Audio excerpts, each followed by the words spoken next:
I, 27M, and my girlfriend, 26F, have been together for 2 years.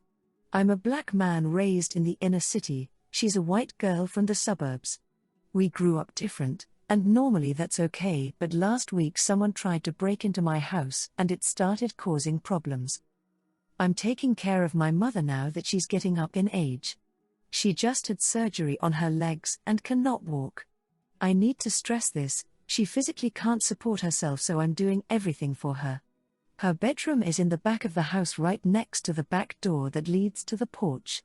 At 2 a.m. last Wednesday, my mom calls me scared, saying someone's trying to break into the house and she can hear them banging on the back door.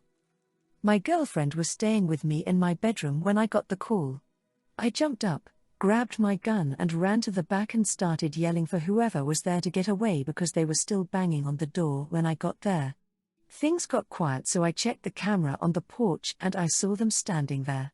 It was 3 people and one of them said, "Keep going, it doesn't matter." So I used the speaker on my camera to say, "I have a weapon, it's loaded, and if you kick that door one more time I will shoot." My girlfriend is behind me at that point screaming not to shoot them and it isn't worth it.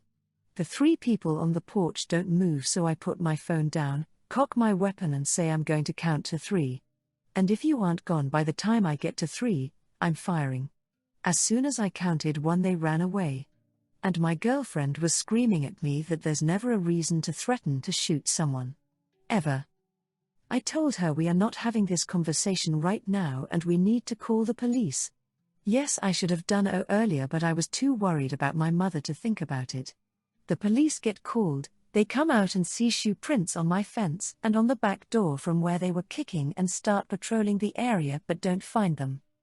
When the police leave, my girlfriend starts yelling at me and saying she can't believe I'd be willing to shoot someone because they kicked my door.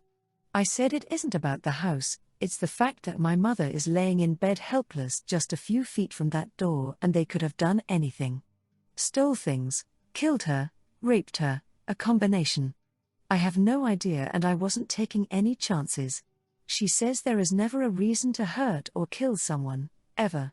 Because violence isn't the answer.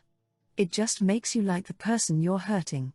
I told her the only reason she thinks violence isn't the answer is because she's never had someone try to physically harm her before. And I'm not going to apologize for what I did because I had every right to defend myself, my home, my mother, and her. She's been angry at me ever since and will barely even speak to me. I'm trying to consider her perspective, I really am, but I'm not going to give up my ability to defend myself because she doesn't believe violence will ever be necessary.